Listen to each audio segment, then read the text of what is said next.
bu dee lii nga yor mu di passeport européen te doon dund fii ci Angleterre na nga daal di fagaru te xam ni lu dala ci benn fan ci weeru janvier 2021 sa xar kanam dina soppeeku sa gëdd ga nga amee woon dana wàññeeku te sa doyat dana daal di rës ndax sëy ba doxoon diggante Angleterre ak Union européenne ginnaaw ba mu jàppee idda lank kandaare ngir bañ ko fay li sëy ba far na tas Brexit daal di taxaw doon mbër kaamil mi daan kàngam yu bari xool leen David Cameron premier ministre ba fi woon mi dooran lamb ja daa xëy takki dëbësam daal di abale ginnaaw ba jigéen ji ñu naan Theresa May sóoru ko jigéen ji da daan taxaw ñu koy kañ muy dukkat waaye ndaw su pànk si te neexee tubaab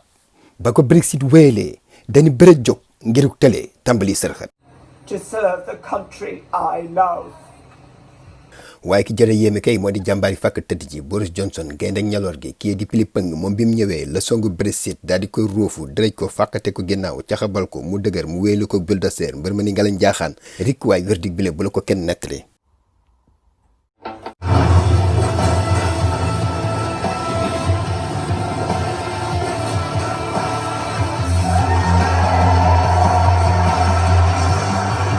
mbër mi ñu naan Brexit daal di nërmeelu Boris Johnson taxaw ci kaw ndam gàddu ndam rango xëejëm guñ mandargale get Brexit doon cey Brexit mbër mu siiw te bari bayre foo mën di awale gémmiñ ñëpp ngi yàbb Brexit. Brexit.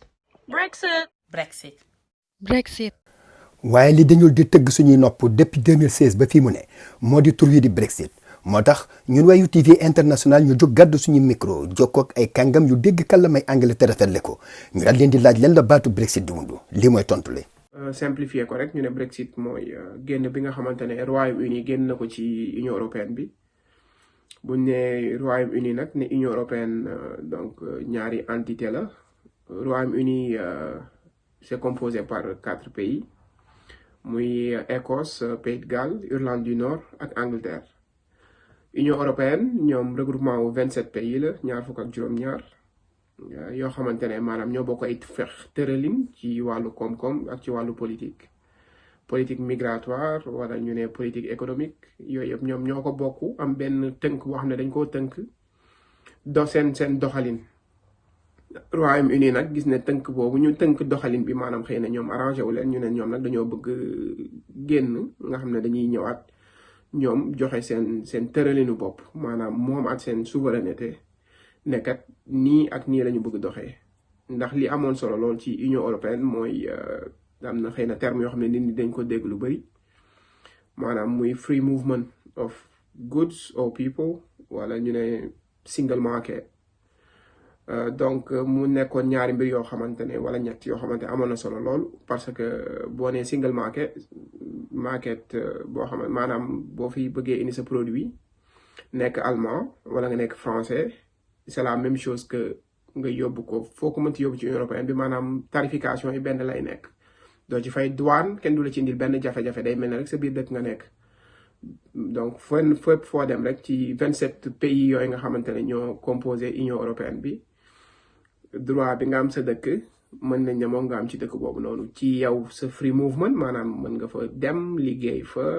toog fa dëkk fa aussi mën nga fa yóbbu su fekkee sa produit la nga jaay ko fa comme ku dëkk ci dëkk bi donc suñ ko mënee expliquer noonu rek xëy na pour yombal ko ci wolof noonu lañ koy expliquer looloo tax nag Angleterre ne nag ñoom déedéet ñoom léegi dañoo bëgg jël maanaam seen tëralinu bopp xool kan moo fiy dugg kan moo fiy génn xool seen produit aussi ku ko fi indi ñoom lan lañ lay yan charte lañ lay teg aussi ku fi ñëwoon tey bëgg bénéfice est-ce que dinañ la ko jox wala est-ce que duñ la ko jox maanaam mu nekkoon tënk boo xam ne Union européenne daf leen ko tënkoon ci ñu tënku ci charte yi ñu tëral ñoom ñu ne nag léegi ñoom ñooñu charte yooyu noonu xëy na arrangé wu leen wala gis nañ ne peut-être du loo xamante ne ñoom méngoo na ak seen i gëm-gëm ñu ne nag dañ ciy génn donc Brexit bu ñu ko mënee expliquer rek le plus simplement possible jéem nañu nag pour rek nit ñi comprendre donc noonu lañ ko mën a expliquer. Brexit nag baatu Brexit du ma ko doon tekki dama naan BR bi mooy British yi exit nag mooy génn British fu ñu bëgg a génn. ñu ne Europe nañu bëgg a génnee kon loolu mooy Brexit dañoo bëgg a génn ci Union européenne bi nga xamante ni ci lañ nekkoon ay années yu baree bari. kon laaj bi samp boppam mooy ana lan moo war a xiir kii di Angleterre ci mu naan divorcé kii di Union européenne ngir génn ci sëy bi. mu nekk nag laaj boo xam ne xëy na jafe na tontu waaye dinañ ci jéem a tënk xëy na ñeenti point yoo xamante ne moom moo gën a fës ci li nga xamante ne moo waral génn bi Royaume-Uni génn ci Union européenne bi ci njëkk nekk comme ni ko ñëpp xamee mooy immigration bi nga xamante ne maanaam yeneen européens yi bi leen crise économique bi laalee ñu ci bëri daw si lañ ñëw Angleterre pour di fi liggéey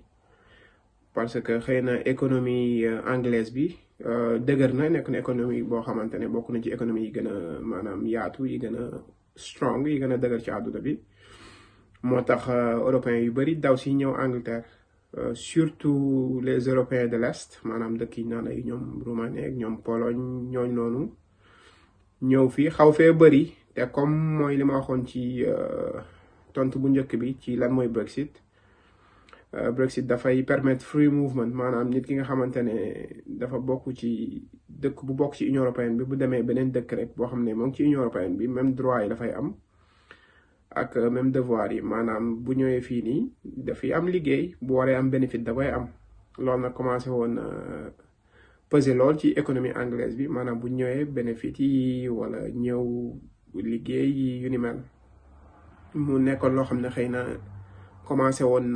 indi frustration sur population anglaise bi donc loolu nekk point bu njëkk deuxième point bi mooy Angleterre aussi mooy ni ma ko waxee woon ci vidéo bu njëkk bëggoon na jëlaat souveraineté am souveraineté nag buñ ko waxee souveraineté dafa am importance ci dëkk loolu parce que mooy sa moomeel maanaam yow yaa li nga moom say tëralin sa doxalin yow yaa koy décider sa bopp maanaam sa parlement te Angleterre ku ci ne xam na ne parlement maanaam bokk na ci parlement yi gën a yàgg ci àdduna bi nga xamante ne démocratie moo fay daw bañ nag ba ñoom amuñu constitution dañuy ñëw ci parlement bi lu ñu war a doxal wala war ko waxtaane ñu ñëw waxtaane ko voté ko maanaam c'est un pays très démocrate loolu nag bokk bi ñu bokkoon ci Union européenne bi daf leen ko doon xaw a tere parce que Union européenne bi maanaam politique yi ngay dawal sa dëkk loi yeeg yu ni mel yu ci bëri 70% ci Union européenne bi la jógee maanaam tënk ci Union européenne bi yow noonu rek nga mën a doxee moo tax loolu da leen doon nag xaw a bloqué ci lu bëri parfois ñu gis ay frustration bëgg ko faj te duñ ko mën a faj parce que dañoo tënku ci ay loi yoo xamante ne xëy na ñoom sax du seen loi mais loi Union européenne bi la loolu di deuxième point bi troisième point bi aussi mooy maanaam li ñuy wax ci nasaraan rek ñu ne nga quitté un navire qui coule maanaam gaal goo xam ne commencé na bënn di sol ndox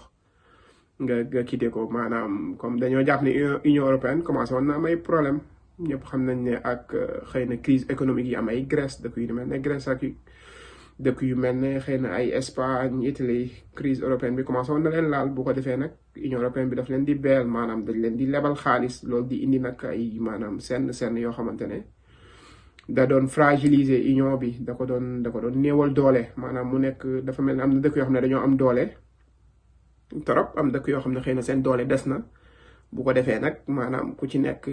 day xool rek nan lay mën a maanaam wàññi dooleem ba tolloo keneen keeg yooyu maanaam pour indi benn balance benn dimbalante ci union bi Angleterre jàpp ne xëy na loolu day fragiliser économie am mu ne loolu it dina tax mu bëgg génn ak beneen xëy na point bi mujj rek maanaam ci 4 points yi ma xëy na mooy Angleterre aussi dafa bëggoon xam moom dafa bëggoon jëlaat maanaam son destin en main xool nan lay commercer ak yeneen réewu àdduna bi maanaam lu ci mel ne États-Unis lu ci mel ne Chine Australie ak India keneen ak keneen te comme li ma wax rek Union européenne da lay tënk maanaam ci liñ naan munoo def benn deal déloyal maanaam tey jii nii Angleterre du da koy day tëb rek ne nii laa bëgg doxalee ak Chine ci wàllum commerce wala nii laa bëgg doxalee keneen ak keneen foog mu tënku ci charte Union européenne yi pour maanaam droit yi ñu teg ne nii la Union européenne bi doxee moom noonu lay doxee te loolu Angleterre da doon jàpp ne xëy na da koy tardeel tuuti daal ci ni mu bëgg doxee ci wàllu commerce ak yeneen continent yeeg yeneen réew yi nekk ci àdduna bi mu nekk ne xëy na Angleterre aussi jàpp ne bu ñu génnee ci Union européenne bi dinañ économiser xaalis parce que xam nga ne union bi ku ci bokk am na lu la ci war te Angleterre jàpp ne bu ci génnee dina économiser 11 milliards de pounds par année te 11 milliards de pounds wax dëgg yàlla xaalis bu bëri la mooy li muy participer ci Union européenne bi donc mu jàpp ne bu ci génnee dina économiser loolu aussi mu nekk benn somme boo xam ne ce n'est pas négligeable tax ba anglais bëgg cee génn. waaye li jaaxle lool moo di bu app bi di le 1er janvier 2021 jotee ndax moodu yi nga xam ne dañoo yore nationalité européenne deñ man di am seen ak ak yelleef ci dugg ak génn ci réew mi di Angleterre ak seeni passeport comme nam daan amee wala am na yeneen i sart yuñ ci gàll. jàpp nañ ni ñi nga xamante ni ñoom ñoo yore passeport wala carte d'identité européen ñoom mën nañu dugg ba tey UK sans visa waaw mais ci diggante juróom-benn weer kese la ñuy mën a toog UK te tamit à partir de 1er janvier passeport yi nga xamante ne moom la ñuy faral di voyager mën nañ ko continuer voyager carte d'identité yi nga xamante ne ni moom la waa EU yor mën nañ ci dugg diggante EU ak UK ba le 1er octobre maanaam le 1er octobre 2021 ci lañ jàpp ni carte d'identité yi nga xamante ne ni moom lañ doon voyager diggante UK ak EU dootuñu ko autoriser ti waaw xanaa peut-être nga nekk résident ci biir UK dinañ la mën a permettre nga continuer voyager waaye ñii di soog a dugg ñi nga xamante ne dañ ñëw pour touriste ak voyage simple ñooñu à partir du 1er octobre 2021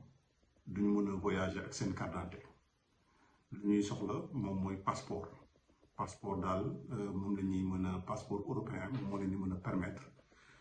ñu mën a dugg UK kese loolu mooy li nga xamante ne ni loolu lañ jàpp ni mooy li gën a fës ci voyage yi. changement yi nga xamante ni mooy xaar moodu africain sénégalais bi nga xamante dafa yor ay kayitu européen jëm ci maanaam 1er janvier 2021 changement yooyu nag mooy nga soppi sa ay kayit am statut boo xamante ni dana la mën a permettre nga continuer wëyal nekk ni fii ci dëkk bi loolu nag am na yoon yoo xamante ni maanaam gouvernement bi defoon na ko ba d'accordoon ci ak Europe sax laata sax génn bi di am maanaam ci transition période bi am na ay yoon yoo xamante ni yombaloon na ko ñi yoro kayitu européen nga xamante ni mën a demander kayit goo xamante ni da leen demee résidence fii nii loolu nag doo ko amee daanaka c'est ay activités day continuer rek comme ni nga ko daan defee waaye amatul jafe-jafe ci maanaam ci sa nekkin fii nii loolu bokk na ci point yi nga xamante ni maanaam dana changer kon ku ci apply gul na bi demal xool ci website yi nga xool noo ci jéemee apply ndax nag loolu moom mooy sa warugar instant bii nii. waaw boo xamante ni app bii de le 1er janvier 2021 jàll na ndax moodu yi yor passeport européen te nekk ci réew yu mel ni Italie Espagne Portugal ak yu mel ni ñoom ndax mënati ñoo ñëw fii ci Angleterre dëkk si fii ak ngir dàq si fi seen wërsëg. waaw naka noonu nag après bu période transition bi jeexee maanaam le 31 décembre 2020 bi Royaume-Uni génn officiellement ci Union européenne loolu taxul xëy na européen ba tey di nga nekk fenn ci Europe bëgg ñëw Royaume-Uni pour liggéey fi maanaam ñëw Angleterre wala Écosse wala Pays de Galles ñu ko naan Wales wala Northern Ireland pour liggéey ba tey lu mën a nekk la waaye day change critères yi dafa changé ndax léegi immigration bi day mel ne ñëpp a ciy yem maanaam kii européen wak anglais bi léegi kii européen wak ki dul européen la yemale léegi dafa def lu ñuy wax dañoo soxlay skilled workers ñu koy wax ci français immigration choisie maanaam point based lañ koy def maanaam dañu def ay points yu ñuy teg ñu ne am nga diplôme nangami point la dégg nga anglais nangami point la am nga fi liggéey buñ la offrir avant ngay ñëw maanaam liggéey nga lay xaar buñ la offrir nangami point la te liggéey boobu foog mu salaire bi par année minimum bi nekk 25 600 pounds nangami point la léegi ñoom noonu lañ ko bëgg a defee ba tax na ku fi ñëwati foog nga satisfaire critères yooyu noonu te critères yi xam naa ne bi ci gën a metti mooy ñëw dégg anglais bi ndax anglais bi léegi foog nga dégg ko mënatoo fi ñëw même boo dee européen pour installer wu fi te sa niveau anglais demeewul noonu wala amoo liggéey boo xam ne offrir nañ la ko ba pare te liggéey boobu noonu minimum salaire biñ ciy laaj 25 600 pounds la 25 600 pounds boobu nag am na ci benn cas boo xam ne mën nañ la ko wàññil ba 20 600 su ma jumul 20 600 pounds par année loolu noonu mën na nekk ci kaw nga satisfaire yeneen critères yoo xam ne maanaam nga nekk élève boo xam ne docteur am nga doctorat wala yu demee noonu critères yi nag leeragul carrément dinañ ko publier ci janvier 2021 bi nii dinañ ko gën a publier mu gën a leer mais yooyu noonu en attendant mooy critères yi nga xamante ne waa Angleterre jàppagum nañ ko mais ce n'est pas encore officiel dinañ ko officialiser mais pour ñi bëgg a ñëw rek nekk ay xëy na africains yu am double nationalité wala sénégalais bëgg ñëw Royaume-Uni nañu xam ne dootul yomb ndaxte léegi dañuy def point based system maanaam dañ lay jox ay nombre de points par rapport ak say ñoom ci li ñu soxla maanaam du ku tëb rek ñëw léegi wala ku ñëw rek toog am bénéfice non loolu dootul nekk mais nag am na exception bi mooy ñan mooy ñi nga xam ne am nañ fi famille ba pare famille immédiate maanaam sa papa maanaam sa yaay wala sa jabar wala sa jëkkër ñooñu mën nañoo ñëw ba tey te mën nañoo ñëw maanaam ñi ñu fiy fekk si seen famille yi ñu fiy fekk si boole leen si seen dépôt yi ñu def déjà maanaam su fekkee settle nga fi am nga fi settlement am nga settlement bi wala nga am pre-settlement sa famille mën nañ ñëw bokk ci wala même bu ñu ñëwul bokk ci automatiquement mën nañ déposer family visa parce que seen famille daf fi nekk ñooñu seen ñëw mooy gën a yomb que koo xamante ne yow tey ji amoo fi famille amoo fi dara rek nga bëgg ñëw moom da ngay tënku carrément ci système bu bees bi muy système bi ma wax ci njëlbeen. waaw ci wàllu liggéey nag luñ ci jàpp moom mooy li nga xamante ne ni EU yoroon nañ ko mooy bu fekkee ni dugg nga UK di nga mën a liggéey te duñ la laaj lu ñu wooyee visa wala lu ñu wooyee permis de travail loolu nag à partir de 1er janvier bi képp koo xamante ne ni yaa ngi soog a yegg ci UK doo fa mën a liggéey tant que amuloo visa bu lay permettre wala permis de travail bu lay permettre nga mën a am liggéey loolu dañ jàpp ni lu changé la ci li nga xamante ne ni tamit laal na étudiants yi mooy ñu doon ñëw UK di jàng te jóge EU ñoom tamit loolu mënatuñ ko def ci biir UK dinañ soxla ñu am lu ñu woowee visa bu leen di permettre ñu mën a continuer seen jàng ci wàllum université donc mu nekk changement boo xam ne ni je pense que li mat a bàyyi xel la waaye ñi nga xamante ni ñoom ñoo nekk ci biir UK yàgg fa ñoom mun nañ wax ne ni seen situation du changer waaw li fa nekkoon rek moom mooy continuer waaw bu fekkee ni tamit ci wàllu pre-settled status ñi nga xam ne ni dugg nañu UK moins de juróomi at ñoom dinañ leen jox statut bi nga xamante ne ni statut temporaire lañ koy wooye maanaam dinañ am seen lu leen mën a nu ñuy mën a toogee ci biir réew mi liggéey ci te duñu am benn jafe-jafe ñi def plus de juróomi at ñoom dinañu am settled status boobu moom mooy li nga xamante ne ni dina leen permettre aussi ñu continuer toog ci biir dëkk bi di liggéey yu ñu amoon loolu ba duñ ci am benn jafe-jafe. ginnaaw nag bu ñu duggee ci 1er janvier 2021 bépp moodu rek ngay européen wala ngay beneen xeet boo xamante ni bëgg ngaa dugg ci Angleterre léegi nag da ngay demander visa waaw da ngay demander visa léegi système visa bi nga xamante ni moom mooy am nag nekkul ne doo doon européen rek dinaa la bismillah duggal léegi dañuy xool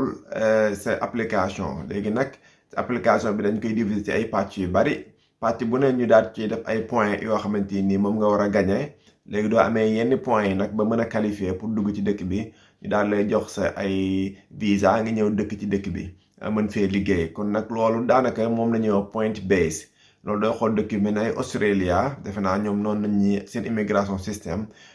noonu lay doxee léegi Angleterre ñoom daal di inspiré wu ci loolu ni léegi seen digganteeg Europe ak yeneen dëkk yépp sax foo mën a jóge rek léegi dañ lay indil benn système boo xamante ni daanaka ñëpp koy bokk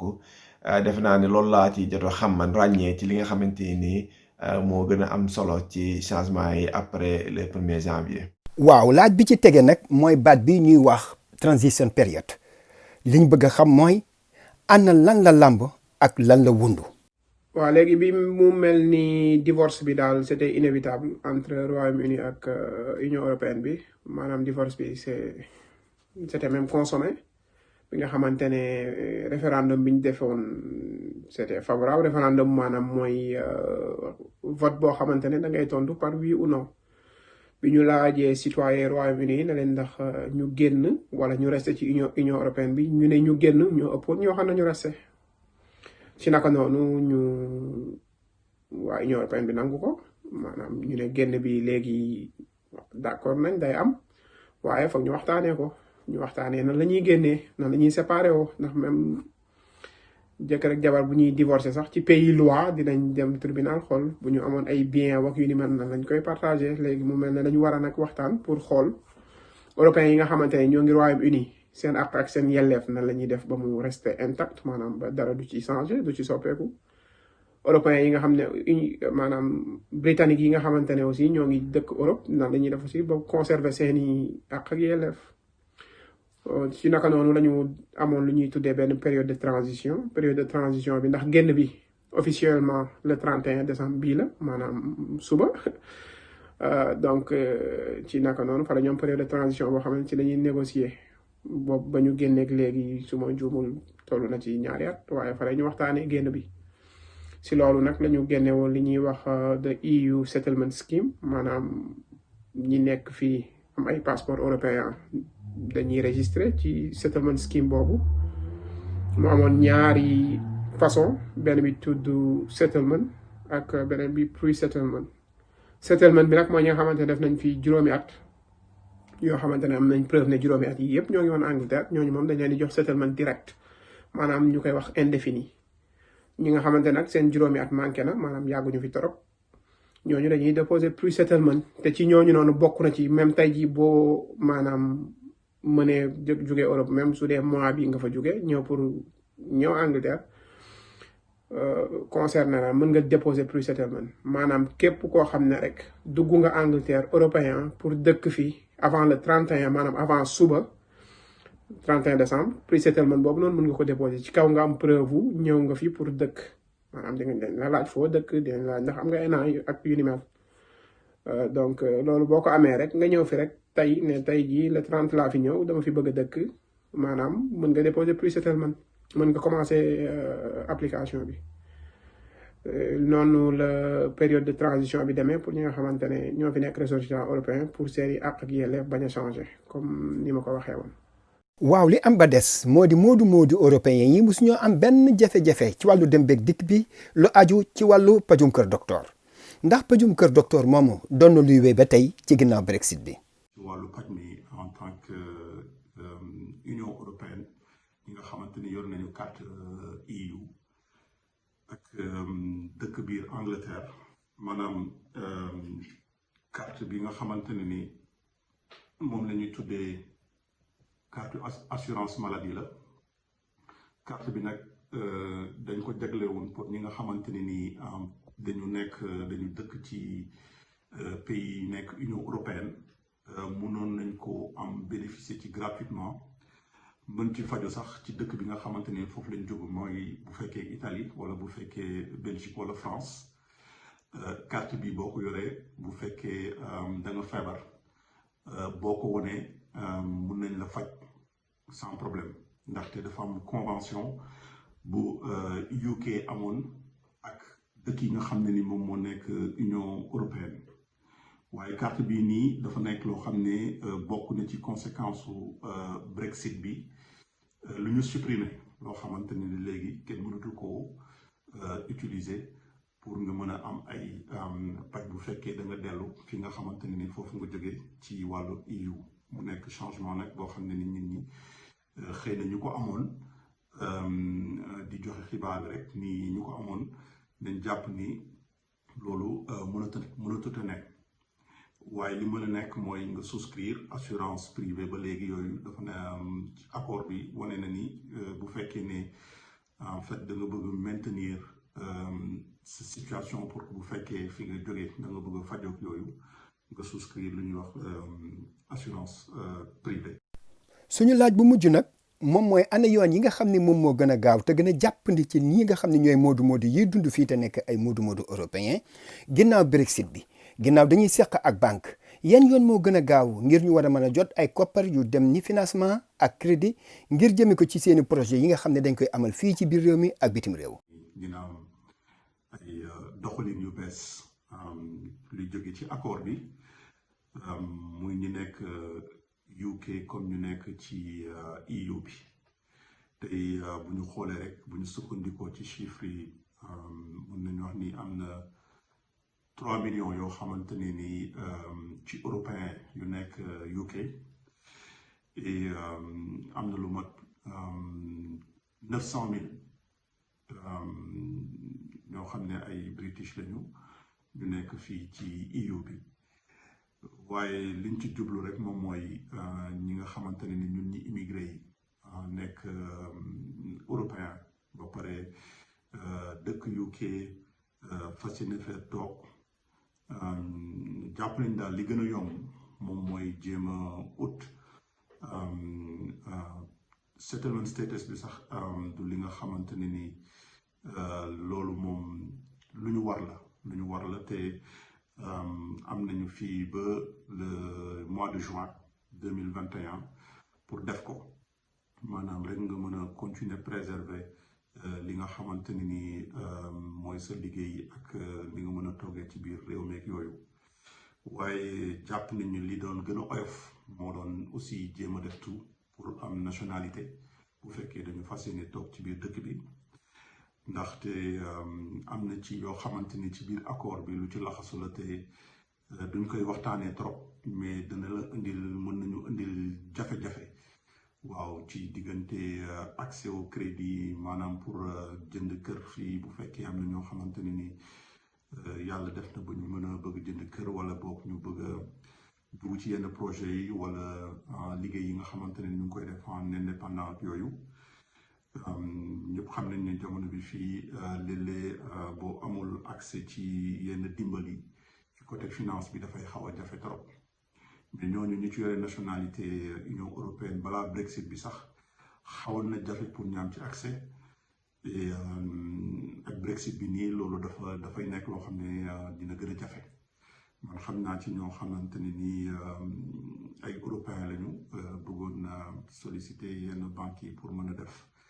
am financement ndax seen projet yooyu waaye mujjul antu ndax statut bu ñu yoroon nekk européen moo tax ñu jàpp ni même ci biir liggéey yi am na ci yoo xam ne ni ségrégation la pour ñi nga xam ne ni ñoom ñoo yore passeport européen duñ ko mën a def bu ñu nekkee ci biir liggéey yi bu ñu nekkee ci biir UK waaye loolu xëy na du xaj ci format émission bi ñu yaatal ko trop waaye tamit ndaw yi nga xamante ne ni juddoo nañ fa xale yi ak yooyu ñu amee nationalité dëkk ba moom mooy gën a yomb ci ñoom pour mën leen permettre suba ñu am accès ci domaine d'activité bu ñu bëgg waaw ñu bañ ci am restriction fii tamit bu ñu jàppee EU jàpp nañ ni britannique yi fi nekk nga xam ne ni yor nañ nationalité anglaise ak yooyu ñoom ñëpp tey ñi ngi changer seen nationalité pour dëkk bu ñu nekk moo xam Belgique moo xam France comme dañ fi xaw a yàgg aussi yore fi seeni projet yooyu tey bu ñu xoolee chiffres yi rien que fi ci Belgique mën nañu wax ni am na plus de 4000 ñoo xamante ni dañu yooyu ay anglais lañu mais dañu changer seen nationalité pour nekk belge boo demee France tamit naka noonu ak ñi nekk Espagne tamit mu nekk dëkk boo xam ne ni anglais yi bëri nañ fa lool donc pour wax rek ni nit ki fu mu mënti nekk bu ci gisee intérêt am li nga xamante ne ni moom mooy sécurité bi ci jamono jii nii